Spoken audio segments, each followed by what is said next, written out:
Olá, gente, olá, olá, olá. Vamos continuar o nosso livro, nossa leitura, A Mulher de 30 Anos, de Honoré de Balzac. E a história aqui está ficando bastante interessante. No episódio anterior, fazendo um breve resumo, o nosso amigo Marquês, o Vitor, um dos protagonistas, marido da Júlia, a Júlia é outra protagonista, o Vitor meio que fugiu da França, porque estava devendo ali uma grana, um dinheiro, foi embora e agora, se não me engano, 5 anos depois, mais ou menos, retorna para a França para ver a esposa, filhos e tudo mais. Então, houve um hiato aí de 5 anos que nós não sabemos o que aconteceu. Ele trabalhou fora, já está, obviamente, um senhor, né? E está retornando à França, está num navio. Esse navio está sendo perseguido, tipo um navio pirata, porque nesse navio tem dinheiro, ele traz o que ele conseguiu no exterior, fazendo fortuna de novo, né? Outras pessoas, 4 ou 5 pessoas também vêm no navio, e aí esse navio é perseguido por um navio corsário. Muito bem, aí este navio perseguidor alcança o navio deles, faz uma pilhagem, vai matando todo mundo, ali os piratas vão matando todo mundo. Quando chega a vez do nosso amigo Vitor, ele reconhece no pirata mor, no chefe do pirata lá, aquele cara que esteve na casa dele numa noite e que a filha se interessou. A filha dele mais velha se interessou. Então, ufa, salvo. Aí ele pergunta, cadê a minha filha? Ele diz, está lá embaixo. E agora sim, recomeçamos a nossa leitura aqui. O Vitor vai se encontrar com a filha. Beleza? Página 189 da Mulher de 30 anos. Então vamos lá. Eu já estou indo para o final. O livro está bastante interessante. Ei-la! E em seguida desapareceu, deixando o velho militar mergulhado numa espécie de estupor à vista do quadro que se ofereceu aos seus olhos. Então o sujeito lá, o pirata, disse, ó, ela está ali embaixo, né, no navio. Ele desceu. Ouvindo abrir a porta do quarto com brusquidão, Helena, que é a filha mais velha dele, erguera-se do divã no qual repousava, mas avistou o Marquês e deu um grito de surpresa. Estava tão mudada que eram precisos os olhos de um pai para reconhecê-la. O sol dos trópicos embelezara seu rosto branco com uma cor morena, de um colorido maravilhoso que lhe dava uma expressão de poesia. E o próprio rosto respirava um ar de grandeza, uma firmeza majestosa, um sentimento profundo com o qual a alma mais grosseira se sentiria impressionada. Sua longa e abundante cabeleira, caindo em grossos cachos sobre o pescoço, cheio de nobreza, acrescentava ainda uma imagem de poder à altivez desse rosto. Em seu aspecto, em seus gestos, Helena deixava transparecer a consciência que tinha de seu poder. Uma triunfal satisfação fazia palpitar levemente suas róseas narinas e sua felicidade tranquila estava assinalada em todos os desenvolvimentos de sua beleza. Havia nela, ao mesmo tempo, algo de suavidade da virgem e essa espécie de orgulho particular às criaturas muito amadas. Escrava e soberana, queria obedecer porque podia reinar. Estava vestida com magnificência cheia de encanto e elegância. A musselina das Índias compunha toda a sua toilette, mas seu divã e os coxins eram de caxemira. Um tapete da Pérsia guarnecia o assoalho da vasta cabina. Seus 4 filhos, uau, 4 filhos, brincavam a seus pés construindo castelos esquisitos com colares de pérolas, joias preciosas, objetos de valor. 4 filhos já, hein? A Helena tem. Então, o nosso personagem aqui já é avô de 4 filhos, mas já se passaram só 4 anos, aliás, só 5 anos. Enfim, não sei. Vamos em frente. Alguns vasos de porcelana de Sèvres, pintados pela senhora Jacotot, continham flores raras que embalsamavam o ar. Essa Jacotot é a Marie Victor Jacotot. 1778 a 1855, era uma artista conhecida por suas belas pinturas sobre porcelana. Eram jasmins do México, camélias, entre as quais pequenos pássaros da América voejavam domesticados e pareciam ser rubis, safiras, ouro animado. Havia um piano no salão e nas paredes de madeira forradas de seda amarela viam-se aqui e ali quadros de pequena dimensão, mas devidos aos melhores pintores. Um pôr de sol por Godin encontrava-se junto de um Terburg. Esse Terburg, bom, Godin, Theodore Godin, 1802 a 1880, estou lendo aqui nas anotações de rodapé, pintor de marinhas, Terburg, Gerhard Terburg ou Terborg, 1608 a 1681, pintor holandês, autor sobretudo de quadros do gênero. Uma via, então, tinha, junto encontrava-se um Terburg, uma via, melhor dizendo, mas devido aos melhores pintores. Um pôr de sol por Godin encontrava-se junto de um Terburg, uma Virgem de Rafael lutava em poesia por um esboço de Girodet, um Gerardin eclipsava um Drolling. Agora vamos lá, eu preciso agora dizer. Então, Girodet, Henri Girodet de Roussy, 1767 a 1824, é um pintor francês, pintor francês da escola romântica, autor de quadros mitológicos, de cenas literárias, etc. Daun, Gerard Daun, ou de 1613 a 1675, pintor holandês, autor de cenas familiares, e Drolling, Martin Drolling, 1752 a 1817, pintor francês, autor de quadros de gênero. Vamos lá, página 191. Sobre uma mesa de laca da China encontrava-se uma bandeja de ouro cheia de frutos deliciosos. Enfim, Helena parecia ser a rainha de um grande império no meio do camarim no qual seu amante coroado tivesse reunido as coisas mais elegantes da terra. As crianças detinham sobre o avô olhos de penetrante vivacidade. Habituadas como estavam a viver no meio de combates, das tempestades, do tumulto, assemelhavam-se a esses pequenos romanos curiosos de guerra e sangue que Davi pintou em seu quadro de Brutus.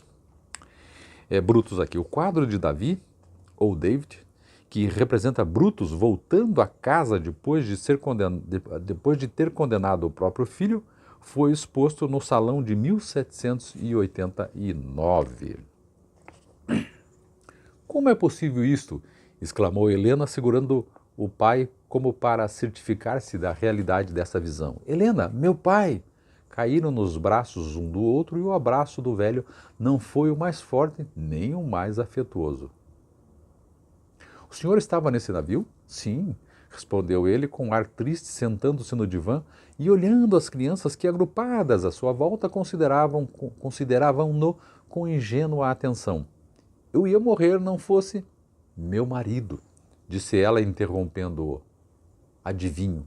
Ah, exclamou o general, por que é preciso que eu te encontre, minha Helena, a ti por quem tanto chorei? Eu devia gemer ainda mais sobre o teu destino. Por quê? Perguntou ela sorrindo. O senhor não ficará contente em saber que sou a mais feliz de todas as mulheres?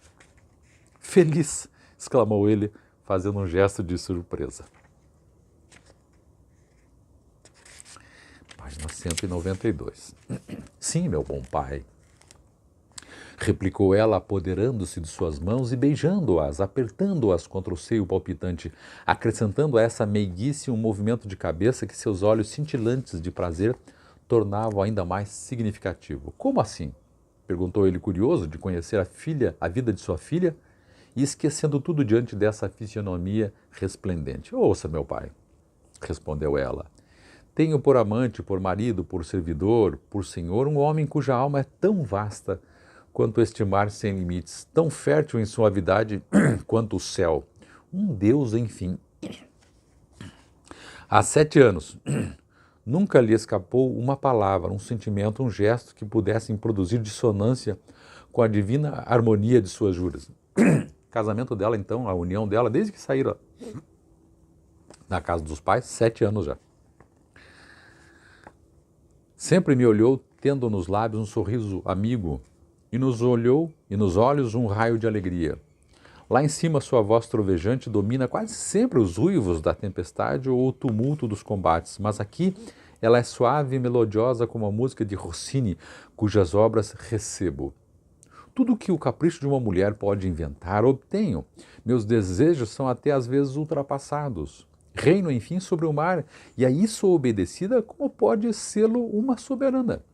Ó, feliz, prosseguiu, interrompendo-se a si mesmo. Feliz não é uma palavra que possa exprimir minha felicidade. Tenho a parte de todas as mulheres, sentir um amor, um devotamento imenso por aquele que se ama e encontrar-se em seu coração dele um sentimento infinito onde a alma de uma mulher se perde e sempre. Diga, será uma felicidade? Já devorei 1000 existências. Aqui sou sozinha, aqui eu ordeno. Jamais uma criatura de meu sexo pôs o pé nesse nobre navio, onde Vítor está sempre a alguns passos de mim. Ele não pode afastar-se de mim mais do que da popa à proa, continuou ela com uma fina expressão de malícia. Vítor é o nome do rapaz? É o nome do pai dela também. Será que é? Vamos lá. 7 anos.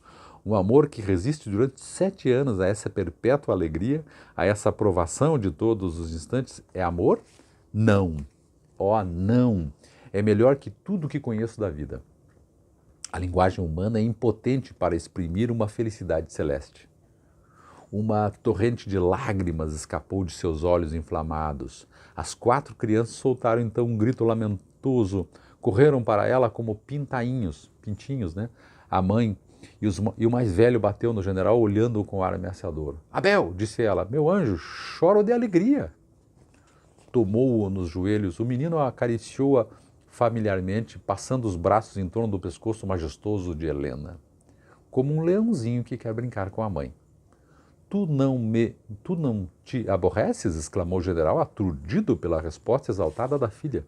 Sim, respondeu ela, em terra, quando desembarcamos, e ainda assim nunca deixo meu marido. Mas gostavas de festas, baile, música? A música é a sua voz, minhas festas são as roupagens que invento para ele. Quando uma toilette lhe agrada, não é como se a terra inteira me admirasse? Eis novamente porque não jogo ao mar esses diamantes, esses colares, esses diademas de pedrarias, essas riquezas, essas flores, essas obras-primas da arte que ele me prodigaliza, dizendo, Helena, já que estás longe do mundo, quero que o mundo venha a ti. Mas a bordo há homens audaciosos, terríveis, cujas paixões... Eu compreendo, meu pai, disse ela sorrindo, tranquilize-se. Jamais imperatriz foi rodeada de mais respeito que o que me dedicam. Esses homens são supersticiosos, acreditam que sou o gênio tutelar desse navio, de suas empresas, de seus sucessos, mas é ele o seu Deus. Um dia, ele marido dela, uma única vez, um marinheiro faltou-me com respeito. Em palavras, acrescentou ela sorrindo, antes que Vítor chegasse a sabê-lo, os homens da equipagem atiraram-no ao mar, apesar do perdão que eu lhe concedia. Eles me amam como o seu anjo bom, cuido deles em suas doenças e tive a felicidade de salvar alguns da morte, velando-os com uma perseverança de mulher. Essas pobres criaturas são ao mesmo tempo gigantes e crianças. E quando há combates? Estou acostumada a isso, respondeu. Só tremi durante o primeiro, agora minha alma está habituada a esse perigo e além disso sou filha do Senhor, disse ela, e eu o amo. E se ele perecesse? Eu pereceria. E teus filhos? São filhos do oceano e do perigo, partilham a vida de seus pais. Nossa existência é uma e não se cinde. Vivemos todos a mesma vida, todos inscritos na mesma página, levados pelo mesmo esquife, sabemos. Tu o amas, pois a ponto de preferi-lo a tudo? A tudo, repetiu ela. Mas não sondemos esse mistério. Veja, esse querido filho, pois bem, ainda é ele. Depois, estreitando Abel, deve ser o filho mais velho, com um vigor extraordinário, imprimiu-lhe beijos devoradores nas faces, nos cabelos. Mas, exclamou o general, não poderei esquecer que ele acaba de atirar ao mar 9 pessoas. Era preciso, sem dúvida, respondeu. pois ele é humano e generoso. Derrama o mínimo possível de sangue para a conservação e os interesses do pequeno mundo que protege e da causa sagrada que defende. Fale-lhe do que parece mal e verá que ele saberá fazê-lo mudar de opinião. E seu crime, disse o general, como se falasse consigo mesmo. Mas, replicou ela com fria dignidade, se fosse uma virtude, se a justiça dos homens não tivesse podido vingá-lo. Vingar-se por si mesmo, exclamou o general. E que é o inferno, perguntou ela, senão uma vingança eterna por alguns erros de um dia? Ah, estás perdida. Ele te enfeitiçou, perverteu, deliras. Fique aqui um dia, meu pai, e se quiser ouvi-lo, olhá-lo, o senhor há de amá-lo. Helena, disse o general, estamos a algumas léguas da França. Ela estremeceu, olhou pela janela do camarote, mostrou o mar desenrolando suas imensas savanas de água verde. Eis o meu país, respondeu, batendo no tapete com a ponta do pé. Mas não virás ver tua mãe, tua irmã, teus irmãos? Oh, sim, disse ela com lágrimas na voz. Se ele o quiser e puder acompanhar-me. Nada mais tens, pois, Helena, replicou severamente o militar, nem pátria, nem família. Sou esposa dele, replicou ela com um ar de altivez, com um acento cheio de nobreza. Eis aqui, há 7 anos, a primeira felicidade que não me vem dele, acrescentou, apanhando a mão do pai e beijando-a. E eis aqui a primeira censura que ouço. E tua consciência? Minha consciência? Mas é ele. Nesse momento, ela estremeceu violentamente. Ei-lo, disse ela, até no combate entre todos os passos reconheço o dele na coberta. Os pés dele andando no convés, provavelmente no navio. E de repente, um rubor tingiu-lhe as faces, fez resplandecer-lhe os traços, brilhar-lhe os olhos e a cútis tornou-se um branco mate.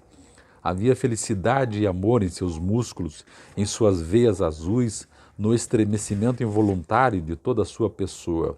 Esse movimento de sensitiva comoveu o general. Com efeito, um instante depois o corsário entrou, veio sentar-se numa poltrona, puxou para si o filho mais velho e se pôs a brincar com ele.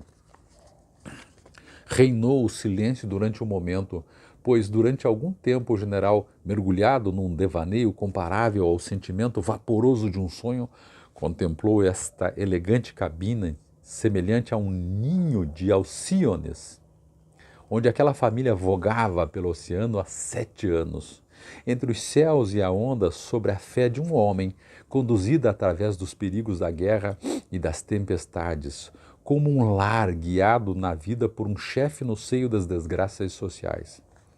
Olhava a filha com admiração e imagem fantástica de uma deusa marinha, suave de beleza, rica de felicidade e fazendo empalidecer todos os tesouros que a rodeavam diante dos tesouros de sua alma, os relâmpagos de seus olhos e a indescritível poesia exprimida em sua pessoa e em torno dela. Essa situação oferecia uma estranheza que o surpreendia, uma sublimidade de paixão e raciocínio que confundia as ideias vulgares. Veja aqui um adendo que me ocorreu. Helena, a filha, traçou um caminho, né? Claro que aqui é um romance, mas traçou um caminho diferente da mãe dela, Júlia. Enquanto a Júlia sonhava, né, com o casamento perfeito e tudo mais, e encontrou no Vitor essa perfeição de casamento perfeito. E o Vitor não lhe correspondeu, porque ele era uma pessoa totalmente diferente, isto é, Júlia embebedou-se, Júlia interpretou o casamento como algo, né, por si só, o casamento por si mesmo, né, como finalidade, como fim. Aqui, a Helena, a filha, vive uma outra realidade, quer dizer, um casamento envolvida num clima muito mais amistoso, muito mais alegre. Obviamente que o marido fica preso, entre aspas, né, naquele navio também com ela, então o mundo deles é o navio. Porque tem isso também para a gente analisar. A vida da Helena é muito diferente da vida da mãe, Júlia, a gente já começa a perceber, em relação à felicidade, a estar bem. Vamos lá. Página 196. As frias e estreitas combinações da sociedade morriam diante desse quadro, né, dessa perfeição. O velho militar sentiu todas essas coisas e compreendeu também que sua filha não abandonaria nunca uma vida tão livre, tão fecunda em contrastes, cheia por um amor tão verdadeiro. Além disso, desde que ela havia uma vez saboreado o perigo sem se aterrorizar, não podia mais voltar às pequenas cenas de um mundo mesquinho e limitado. Perturbo-o? Perguntou o corsário, rompendo o silêncio e olhando a esposa. Não, respondeu-lhe o general. Helena disse-me tudo. Vejo que ela está perdida para nós.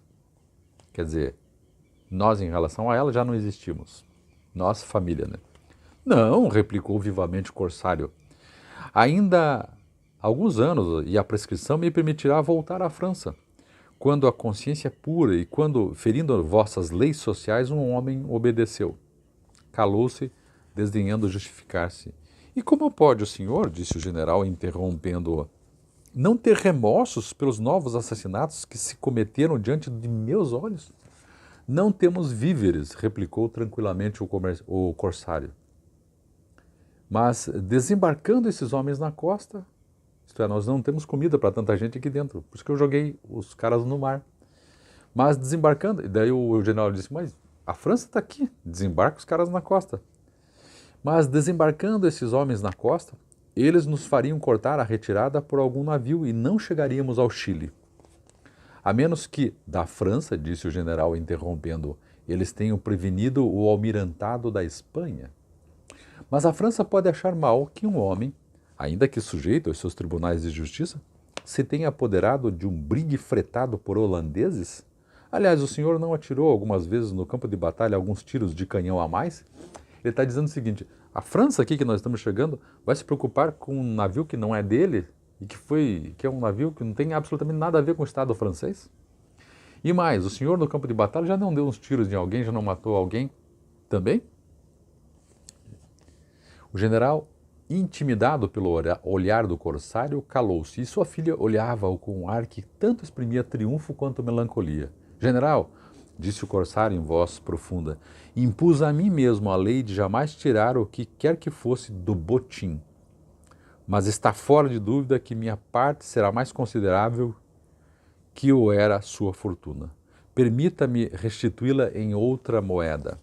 Apanhou da gaveta do piano um maço de notas, não contou os pacotes e apresentou 1 milhão ao marquês. O senhor compreende, continuou, que eu não posso me divertir em olhar os que passam na estrada de Bordeaux. Ora, a menos que esteja seduzido pelos perigos de nossa vida boêmia, pelas cenas da América Meridional, por nossas noites dos trópicos, por nossas batalhas e pelo prazer de fazer triunfar o pavilhão de uma jovem nação ou o nome de Simón Bolívar, é preciso deixar-nos. Uma chalupa e homens devotados o aguardam. Esperemos um terceiro encontro mais feliz. Está dizendo, meu sogro, né? Está na hora do senhor ir embora. Vai para a França. Leve esse dinheiro para você. Porque ele diz, ó, esse é o segundo encontro deles. O primeiro foi lá atrás. O segundo, ele diz, espero que num terceiro encontro a gente tenha um papo mais feliz. Vitor, eu quisera ver meu pai ainda um momento, disse Helena em tom animado. Né? Engraçado, Vitor é o nome do genro aqui. 10 minutos a mais ou a menos podem colocar-nos frente a frente com uma fragata. Seja, divertir-nos-emos um pouco. Nossos homens se aborrecem. Ó, parta, meu pai, exclamou a esposa do marinheiro, e leve a minha irmã, a meus irmãos e a minha mãe, acrescentou, esses penhores de minha lembrança. Tomou um punhado de pedras preciosas, de colares, de joias, envolveu-os numa caxemira e apresentou-os timidamente ao pai. É que lhes direi, e que lhes direi de tua parte? O que eu vou falar? O que eu vou falar de você para eles? Perguntou ele, parecendo chocado pela hesitação que sua filha marcara antes de pronunciar a palavra mãe. Lembra-se que ela vivia as turras com a mãe. o senhor pode duvidar de minha alma? Faço todos os dias votos por sua felicidade. Felicidade da mãe. Helena, replicou o ancião, olhando-a com atenção. Não voltarei a rever-te? Não saberei a que motivo se deve a tua fuga? Este segredo não me pertence, disse ela em tom suave, em tom grave. Mesmo que tivesse o direito de revelá-lo ao senhor, não o diria ainda. Sofri durante 10 anos males inauditos. Não continuou e estendeu ao pai os presentes que destinava à sua família. O general, acostumado pelos acontecimentos de guerra a ideias bastante largas em matéria de botim, aceitou os presentes oferecidos pela filha e se deleitou em pensar que, sob a inspiração de uma alma tão pura, tão elevada quanto a de Helena, o capitão parisiense conservava-se homem honesto fazendo guerra aos espanhóis. Quer dizer, segundo a Helena, o marido dela está ok, homem honesto. Sua paixão pelos bravos arrebatou-o. Pensando que seria ridículo afetar escrúpulos, apertou vigorosamente a mão do corsário, beijou sua Helena, sua única filha, com essa efusão particular aos soldados. Aqui é interessante porque ele diz, volta quer dizer, não adianta, tem que fazer essa leitura assim mais reflexiva. Apertou vigorosamente a mão do corsário, quer dizer, Vitor, pai, apertou a mão do corsário, que também chamava-se Vitor, não se esqueça. Corsário genro. Tchau. Beijou a filha, beijou sua Helena, sua única filha. Não, mas não é a única filha. Ele tem uma outra pequena em casa. Estranho, né? Beijou sua única filha com essa efusão particular aos soldados e deixou cair uma lágrima sobre esse rosto cuja altivez, cuja expressão máscula lhe sorrira mais de uma vez. O marinheiro, fortemente comovido, deu-lhe os filhos a abençoar, quer dizer, mandou as crianças para pedir bênção. Enfim, todos se disseram uma única vez adeus, uma última vez adeus, com um longo olhar que não foi destituído de ternura. Sejam sempre felizes, exclamou o avô, lançando-se para a coberta. Subindo, né? Quase lá. No mar, um singular espetáculo esperava o general. O São Fernando é aquele navio onde o general estava anteriormente viajando para a França e que foi abalroado, que foi saqueado. Então, o São Fernando, entregue às chamas, pegando fogo, ardia como um imenso fogo de palha. Os marinheiros ocupados em afundar o brigue espanhol, perceberam que havia a bordo um carregamento de rum, bebida, né, que abundava no Otelo, e acharam engraçado acender uma grande tigela de ponche em pleno mar. Quer dizer, eles não vão retirar o rum de dentro do navio, porque dentro deles, navio chamado Otelo, tem bastante rum. Então eles se divertiam vendo aquilo pegar fogo, né? Como se fosse uma grande tigela de ponche em pleno mar. Era um divertimento bem perdoável a crianças, as quais a aparente monotonia do mar fazia aproveitar todas as ocasiões de animar sua vida. Descendo do brigue para a chalupa do São Fernando, que é um pequeno navio, né? Aliás, uma pequena canoa, uma pequena embarcação para levar em terra e voltar. Tripulada por 6 vigorosos marinheiros, o general partilhava involuntariamente sua atenção entre o incêndio do São Fernando e sua filha apoiada no corsário, lá em cima, né? Ambos de pé à popa do navio. Em presença de tantas recordações, vendo o vestido branco de Helena que flutuava leve como uma vela a mais, distinguindo no oceano essa bela e grande figura, bem imponente para tudo dominar, mesmo do mar, ele esquecia com a indiferença de um militar que vogava sobre o túmulo do bravo Gomes.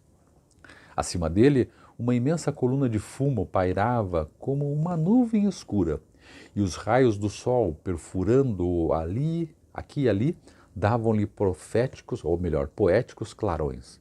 Era um segundo céu, uma cúpula sombria sob a qual brilhavam espécies de lampadários e acima da qual planava o azul inalterável do firmamento, que parecia 1000 vezes mais belo por essa efêmera oposição. As cores bizarras dessa fumaça, ora amarelada, ora dourada, vermelha, negra, fundidas vaporosamente cobriam o navio, que estalava, rangia e chiava. O navio pegando fogo. A chama assobiava, mordendo as cordas, e corria no navio como uma sedição popular voa pelas ruas de uma cidade. O rum produzia chamas azuis que brilhavam como se o gênio dos mares tivesse agitado esse licor furibundo, assim como a mão de um estudante faz mover a alegre chama de um ponche numa orgia. Mas o sol, mais poderoso que a luz, ciumento desse clarão insolente, apenas deixava ver em seus raios as cores do incêndio. Era como uma rede, uma echarpe que esvoaçasse no meio da torrente de seus fogos. Cenas bonitas, né?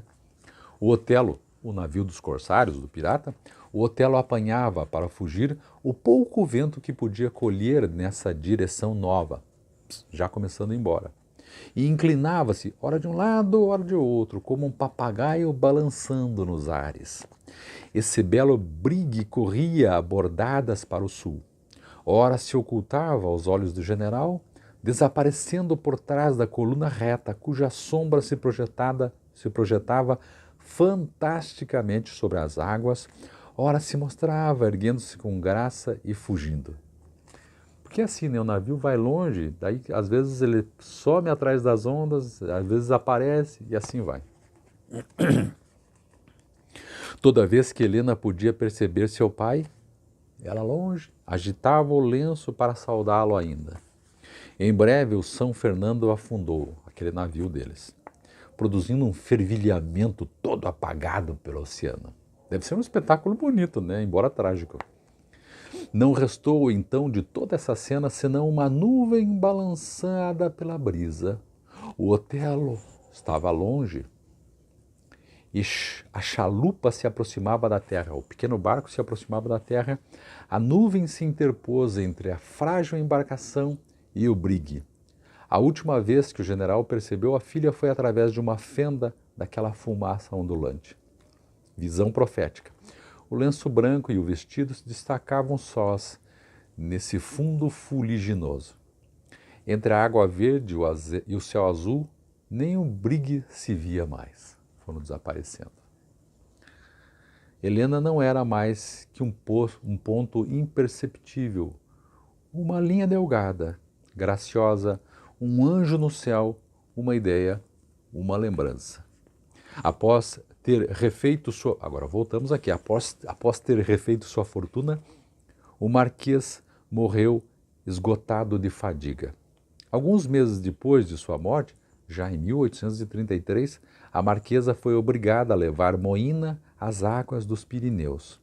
A caprichosa criança quis ver as belezas dessas montanhas.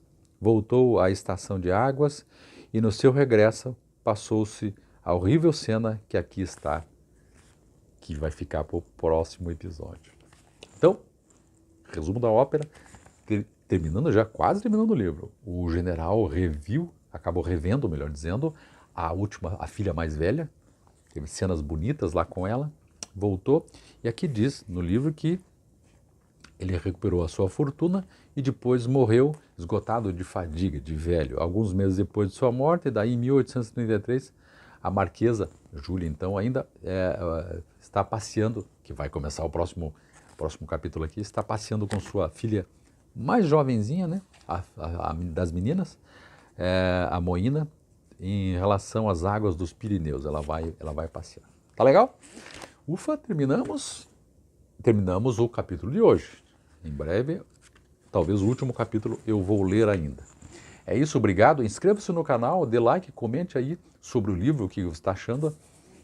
Um livro maravilhoso do Honoré de Balzac, A Mulher de 30 Anos. Nós estamos quase no final. Abraço, obrigado.